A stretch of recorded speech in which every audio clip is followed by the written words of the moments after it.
Bwana Yesu asifiwe, watumishi wa Mungu. Tunaendelea katika sehemu ya 3 ya mfululizo wetu huu wa mada inayohusu ufalme wa mbinguni. Na sehemu ya 3 tunajifunza kuhusiana na utaupataje ufalme wa mbinguni? Utaupataje ufalme wa mbinguni?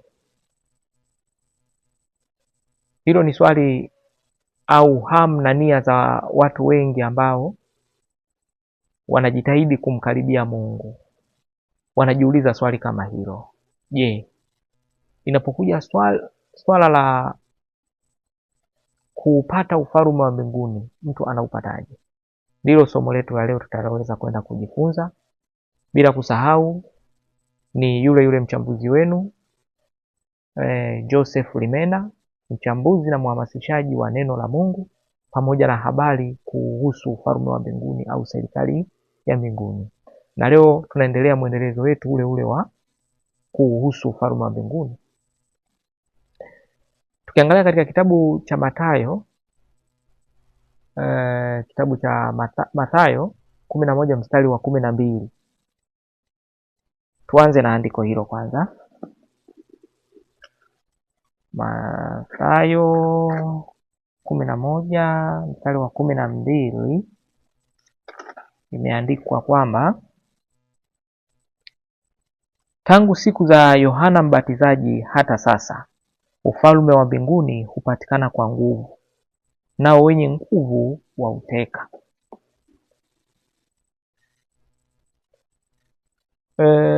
Ufalme wa mbinguni kama wengi wanavyozungumza, wanapochukulia kwamba inaposemwa kwamba anafundisha habari kuhusu ufalme wa mbinguni kwamba anazungumzia maneno ya Mungu. Kuna tofauti, tushazungumza jambo hilo. Sasa inapokuja swala la ufalme wa mbinguni, ni serikali, tulishaona, na hiyo serikali inapatikana, ukiitafuta inapatikana.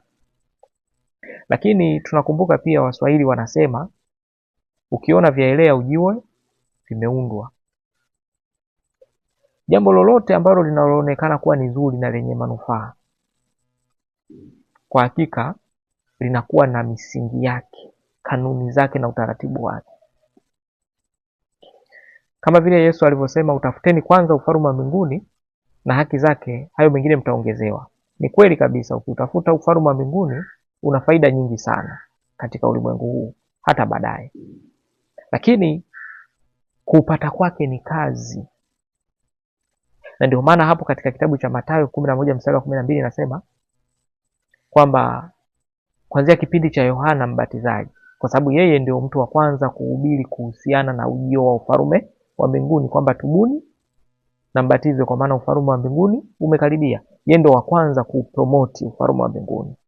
Kuanzia sasa kipindi kile cha Yohana Mbatizaji hadi sasa inayozungumziwa ni leo hii. Unaposikiliza hii video, unaposikiliza haya mahubiri, ni leo sasa ya leo hii, na hata ikifika kesho au kesho kutwa bado itabaki ni sasa, kwamba ufalme wa mbinguni upatikana kwa nguvu. Yaani ni swala ambalo la kuadhimia mtu binafsi. Kama wewe binafsi haujaadhimia, ukitegemea kwamba kiongozi wako ndio aadhimie na awaitishe kwa pamoja, tunahitaji kuomba maombi ya Roho Mtakatifu au nini, wewe mwenyewe umeazimia. Kwa sababu hata wale wanafunzi wa Yesu ile siku walipokuwa pale katika ile siku ya Pentekoste, wale walikuwa wameazimia. Sio kwamba kwa kuwa walikuwa wengi ndio swala la kuiga kwamba mkiwa wengi kuna uwezekano. Wale walikuwa wameazimia na walikuwa wanakifanya kitu wanachokijua, kwa sababu tayari walikuwa washajifunza na washaeka nia ya kusema kwamba tunahitaji kitu fulani. Inamaanisha hata wewe hapo leo hii, kama hujaweka nia na kuazimia kwa kumaanisha kwa kufuata kanuni na utaratibu hadi kwenye kuja katika hicho kipengele cha mwisho cha kuweza kuingia au kutafuta sasa kwa kuomba, kuna maandalizi ya awali ya neno. Ndio maana wanafunzi walianza kufundishwa kwanza habari hizo kuhusiana na mambo hayo, alafu baadaye ndo wakazielewa na kuzielewa wakaazimia kuzichukulia hatua. Inamaanisha hata wewe leo hii swala la kuitishana kwamba kuna maombi ya ujazo wa Roho Mtakatifu siku fulani, hakuna. Mtu kuanza kufuata, kuna kanuni za awali za kufuata hadi kufikia tamati hiyo. Haupatikani kiwepesi swala eti kwamba la kutangaza tu, hapana. Na ndio maana leo hii unakuta kwamba makanisa mengi inapokuja swala la ujazo wa Roho Mtakatifu, kwamba kuna ibada ya ujazo wa Roho Mtakatifu, hakuna chochote kinachoendelea. Hakuna chochote kinachoendelea, kwa sababu ile kitu ina kanuni yake. Mtu umfundishe kwanza somo hilo, masomo hayo ya masuala ya ulimwengu wa kiroho kwanza. Ndio maana Yesu alifundisha kwa siku 40, alafu ndio akawaahidi kwamba sasa jiandaeni kwa ajili ya kitu hiki. Kulikuwa na uwezekano pale pale baada ya kuwafundisha lile somo kuwapatia zile nguvu, lakini akawaacha huru ili kila mmoja aazimie kibinafsi. Atakayepuuza hatojazwa, japokuwa ameelewa, lakini akipuuza hatojazwa. Ndio maana ya kusema subirini muda mchache mtapokea nguvu kutoka juu. Inamaanisha wale ambao hawakuweza kusikiliza na kutii na kuazimia kuweza kuitafuta, kwa kumaanisha hawakupokea. Alichokuwa nakitafutisha ni ridhaa ya mtu. Amejifunza, ameelewa, sawa, yupo tayari. Lakini walikuwa tayari wenyewe, waliketi sehemu moja kwa ajili ya kusubiria hiyo ahadi. Inamaanisha waliazimia, sio kwamba kwa kuwa walikuwa wengi. Kigezo sio kuwa wengi, kigezo ni kuazimia mmoja mmoja. Waliokuwa wamepuuza hawakuwepo katika kundi lile. Wanafunzi walikuwa wengi. Kwa mfano pale walikuwa 120 ile siku ya pale waliposhuka, sio wanafunzi 12 tu, walikuwa karibia 120. Ila wanafunzi ambao walikuwa wa Yesu walikuwa wengi, walikuwa wanafundishwa, wengi walikuwa wanamfuata katika mkutaniko, wengi wanafunzi walikuwa wengi, ila wale walikuwa wameazimia. Ndio maana wakafuata hatua ya pili. Kwa hiyo ufalme wa mbinguni hupatikana kwa nguvu. Wale wanaoazimia ndio wenye kuupata, si vinginevyo. Si swala la kuitishana tu, hapana, hapana, hapana. Ukitegemea kwamba kuna mtu atakushika kichwani au atakufanyia kitu fulani ujazo wa Roho Mtakatifu kiwepesi wepesi kwa sasa hivi bila kufuata kanuni, hiyo ilikuwa Agano la Kale. Watu walikuwa wanapata kwa free. Ukiangalia kwa mfano Sauli alimiminiwa mafuta tu, simple tu. Na ukiangalia kwamba alikuwa na tabia mbovu mwanzo huko, ukimfanya utafiti vizuri, lakini baada ya roho ya Mungu kuingia ndani yake, watu wakabaki wanamshangaa, huyu ndio yule Sauli amekuwa nabii, na maana alikuwa na tabia za hovyo. Ndio maana watu wanashangaa. Ile ilikuwa ni kipindi cha Agano la Kale, watu wanapata Roho Mtakatifu kwa ofa. Sasa hivi hakuna ofa, kwa sababu kanuni zote tumeshaelekezwa. Yesu amefundisha taratibu zote, amefundisha neno la Mungu na amefundisha habari kuhusu ufalme wa mbinguni. Wewe unasubiri nini kujifunza habari kuhusiana na ulimwengu wa kiroho au ufalme wa mbinguni? Afu tarajia utapata uwezo, nguvu kutoka juu? Hakuna kitu hicho. Hupatikana kwa nguvu. Wenye nguvu ndio uteka. Ni ridhaa ya wewe binafsi, uazimie. Hili ni Agano Jipya, vitu vyote tumefunuliwa, tumewekwa wazi. Panzia la hekaluni lilichanika, vitu viko wazi sasa hivi. Yesu amevifunua, si tu kwa sababu ya hekalu kupanzia kuchanika, hata kwenye mafundisho yake ameweka wazi vitu vingi. Hata kama kwenye Biblia unaona kabisa vingine havijawekwa, kwamba yale masomo ya siku 40 hayajawekwa, ni hila tu za shetani. Lakini Yesu aliazimia kwamba alifundisha ziwe wazi, na aliwaambia wanafunzi wake yote aliyowafundisha waende kuwafundisha wengine. Na wenyewe ukiangalia walifundisha, wanafunzi wake walifundisha. Filipo alifundisha pale Samaria habari kuhusiana na ufalme wa mbinguni. Paulo alifundisha habari kuhusiana na ufalme wa mbinguni pamoja na neno la Kristo ambalo Wayahudi walikuwa ndio hawana, lakini neno lingine walikuwa nalo. walifundisha, ndivyo walivyoelekezwa wafundishe. Kama mimi hapa leo hii ninavyofanya hivi, nafundisha, ndio maelekezo. Sio swala la kukaa nazo mimi hapa kutumia peke yangu, hapana. Kila mmoja ajue, ili ajue jinsi ya kushindana na shetani. Lakini ili uweze kufanya jambo hilo, kupambana katika vita vya kiroho, kama Paulo anavyosema, vita vyetu sisi si vya damu na nyama, bali ni dhidi ya serikali, mamlaka, watawala wa ulimwengu wa giza hili na majeshi ya roho waovu.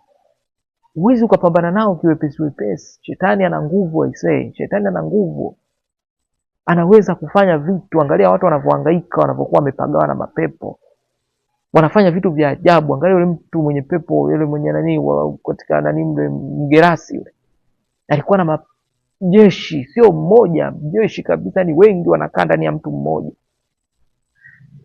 Shetani yani yuko vizuri.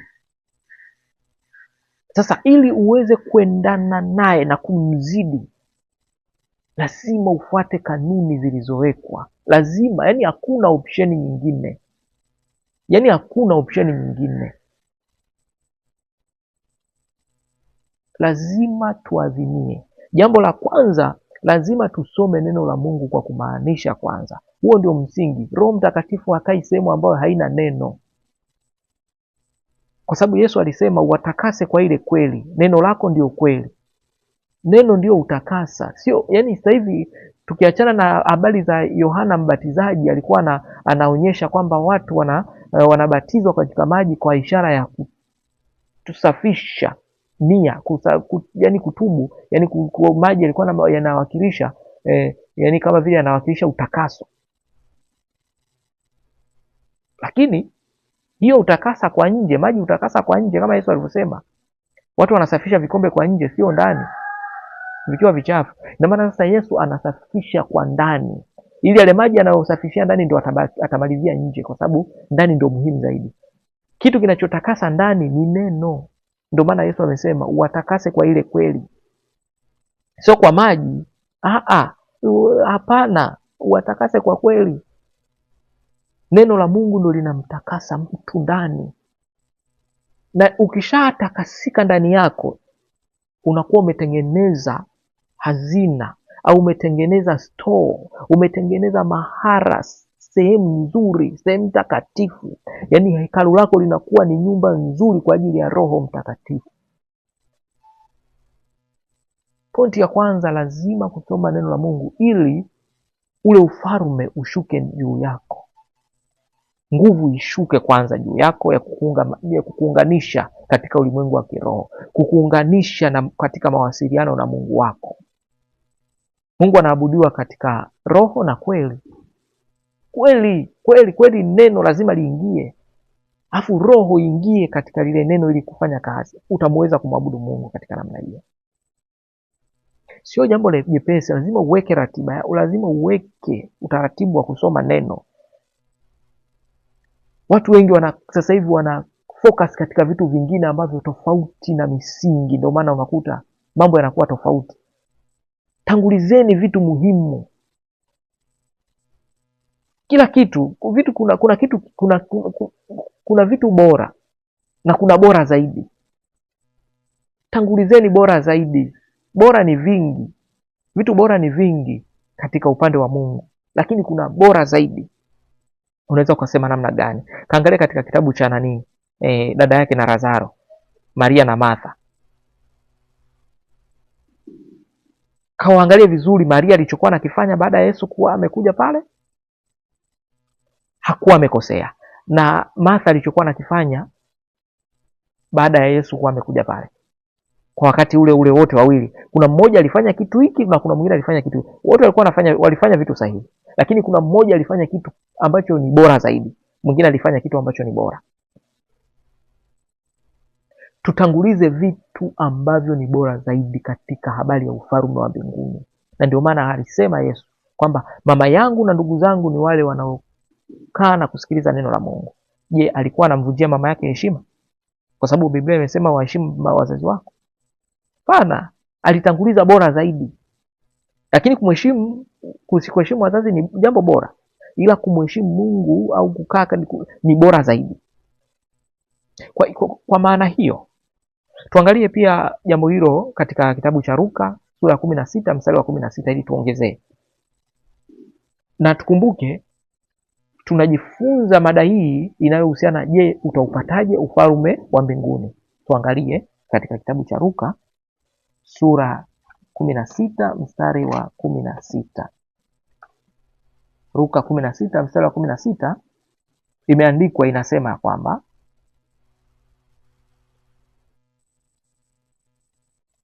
16 hii hapa mstari wa 16 inasema kwamba Torati na manabii vilikuwapo mpaka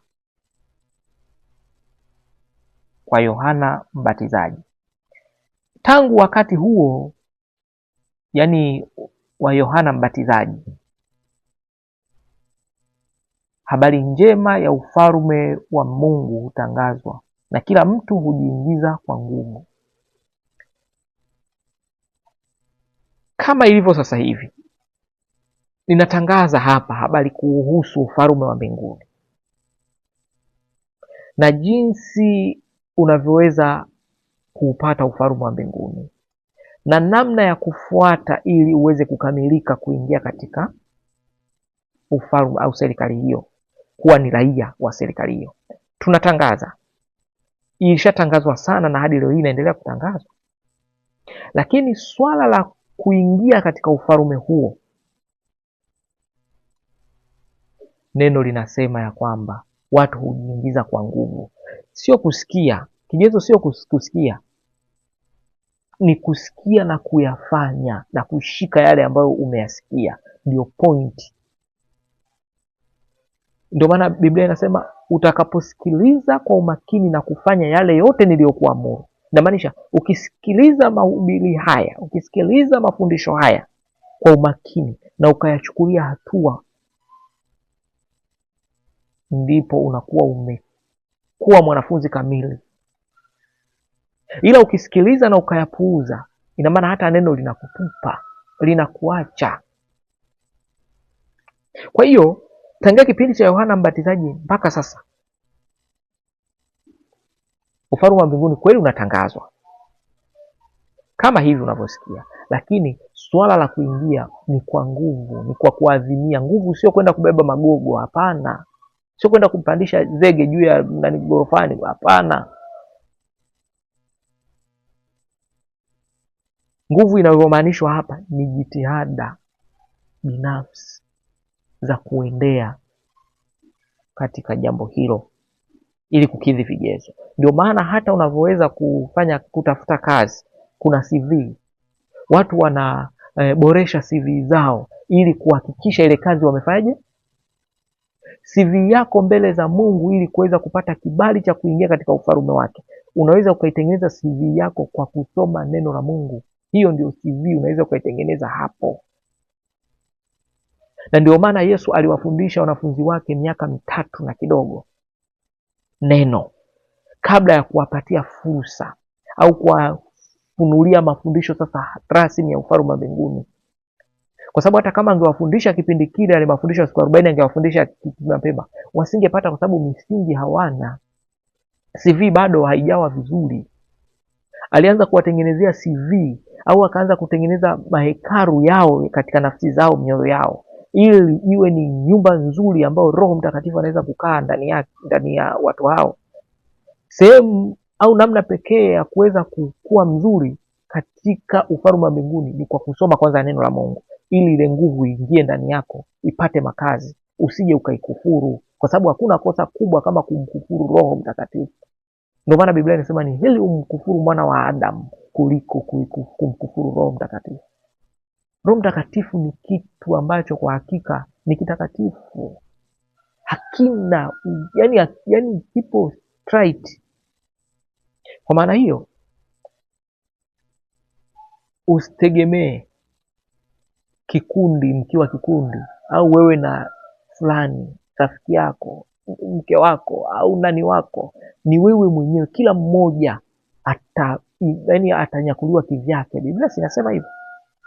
Atachukuliwa huyu ataachwa. Kwa nini? Kwa sababu Mungu anamtazama mtu mmoja mmoja, sio kikundi cha watu. Hata kama mmekutana kanisani watu elfu, lakini pale Mungu anamwangalia mmoja mmoja, sio anaangalia wote kwa pamoja. Hapana, anaangalia mmoja mmoja na kumtambua, huyu sawa, huyu sawa, huyu sawa, huyu sio, huyu na kadha wa kadha.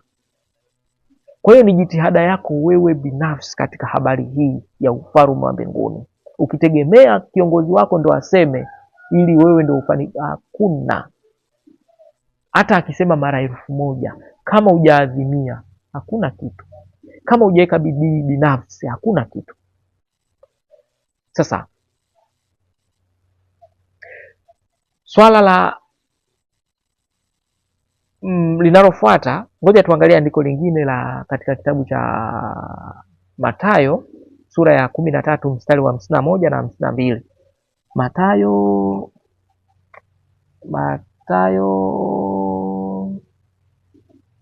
sura ya 13 51 na 52, mstari wa 51 na 52. 13, 51 na 52 inasema, Yesu aliwauliza, mmeyafahamu hayo yote? Wakamwambia, naam. Akawaambia, kwa sababu hiyo kila mwandishi mwenye elimu ya ufalme wa mbinguni amefanana na mtu mwenye nyumba atoaye katika hazina yake vitu vipya na vya kale. Hapo inamaanisha kwamba, kwanza tuangalie mwandishi ni mtu wa aina gani. Mwandishi ni mtu aliyokuwa na elimu ya Torati na manabii. Katika Agano la Kale ilikuwa imetulia katika ubongo wake. Huyo alikuwa anaitwa mwandishi, mtu mwenye elimu ya neno la Mungu kwa lugha nyepesi kwa sasa hivi. Sasa Yesu anasema mtu mwenye elimu kuhusiana na neno la Mungu, sheria, amri, maagizo ya Mungu, mwenye elimu hiyo, alafu akifundishwa, inasema hivyo, Yesu huyo anasema akifundishwa pia habari kuhusu ufalme wa mbinguni, yaani mtu huyo atakuwa ni mtu ambaye katika, yaani anafananishwa na mtu ambaye katika hazina yake ana vitu vya kale na vya zamani. Neno la Mungu lilikuwepo tangu Agano la Kale, lote lile neno la Mungu, si ndio? Hadi leo hii amri, sheria, maagizo na utaratibu ni ule ule. Ina maana ukiwa unajua neno la Mungu tu, ina maana wewe unakuwa ni kama mwandishi wa Agano la Kale, na wenyewe walikuwa na neno, tena walikuwa wanalijua vizuri kuliko hata wewe. Ila kitu kinachomtofautisha mtu kuwa ni mtu amefanyiwa update, anayoendana na Agano Jipya, ni yule ambaye ana kitu kingine ambacho hakikuwepo katika Agano la Kale. Hakikuwepo kwa mapana yaliyo wazi, hakikufunuliwa dhahiri.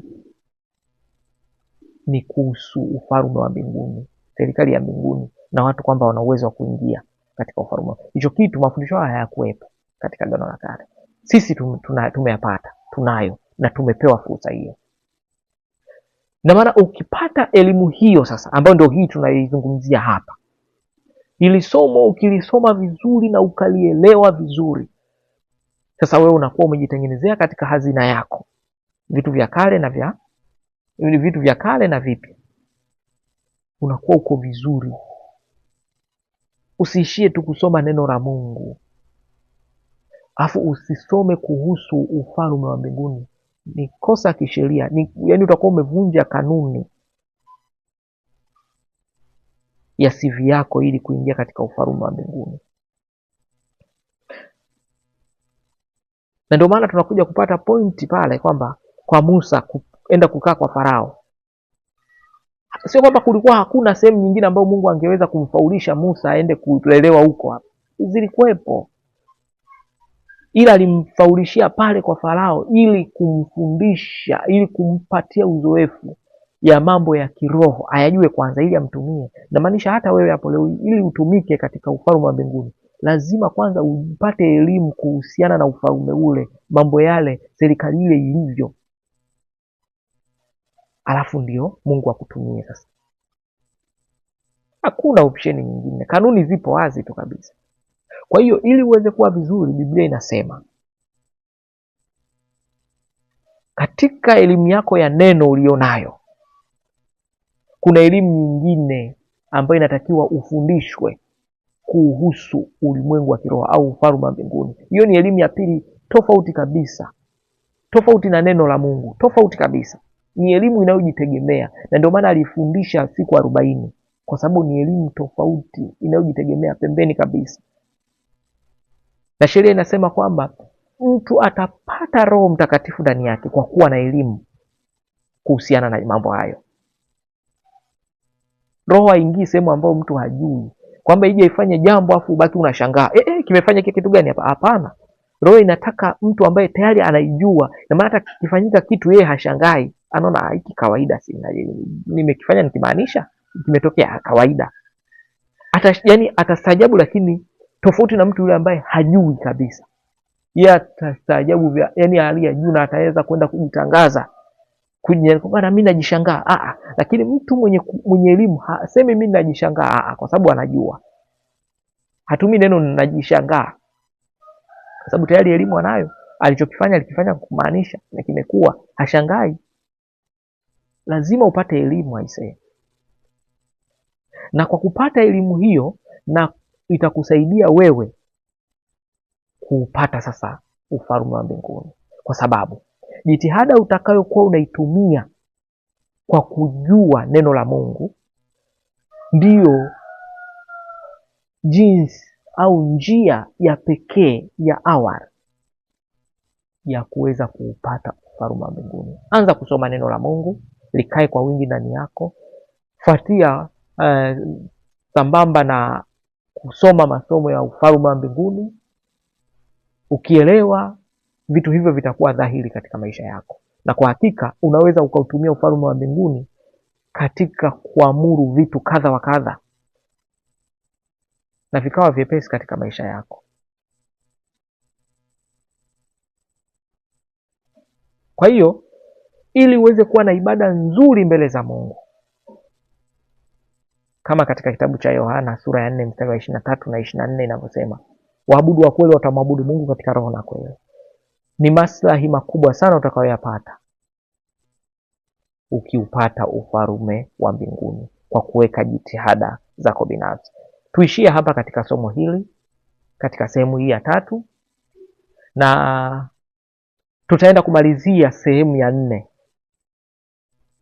ambayo itaenda kwa kichwa jinsi unavyofanya kazi ulimwengu wa kiroho, au jinsi ulimwengu wa kiroho unavyofanya kazi, yaani jinsi serikali ya mbinguni inavyofanya mambo yake.